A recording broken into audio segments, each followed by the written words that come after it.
Hello everybody and welcome back to the channel. Today I am here with my 2011 Mercedes ML300 and I am on a recovery mission to get this vehicle home after it let me down nearly 2 weeks ago at the beginning of a family vacation.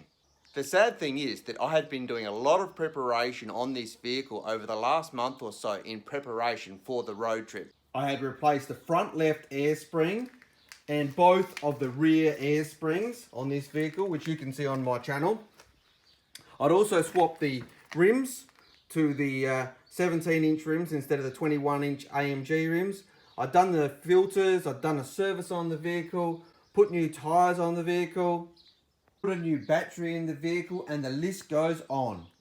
The plan was to tow a caravan some 2,000 to 3,000 kilometres to the west of South Australia, staying on outback stations, caravan parks and national parks along the way. Unfortunately, or some may say fortunately, we towed the caravan about 300 kilometres and my Mercedes let me down. We had set up camp for the night and had a bite to eat off the bush barbecue, and then it was about 9 PM that I walked past my Mercedes and I noticed that it was tilted over to the front right.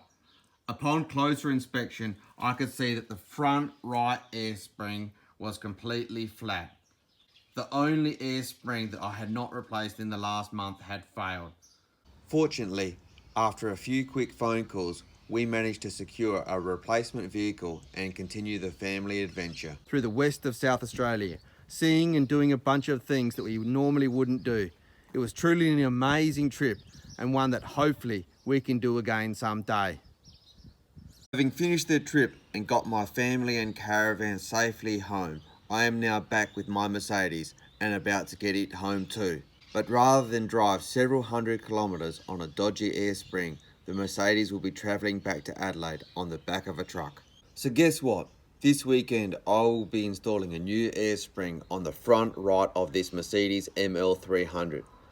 So if that's something that you would like to see, do subscribe to the channel and look out for the notification.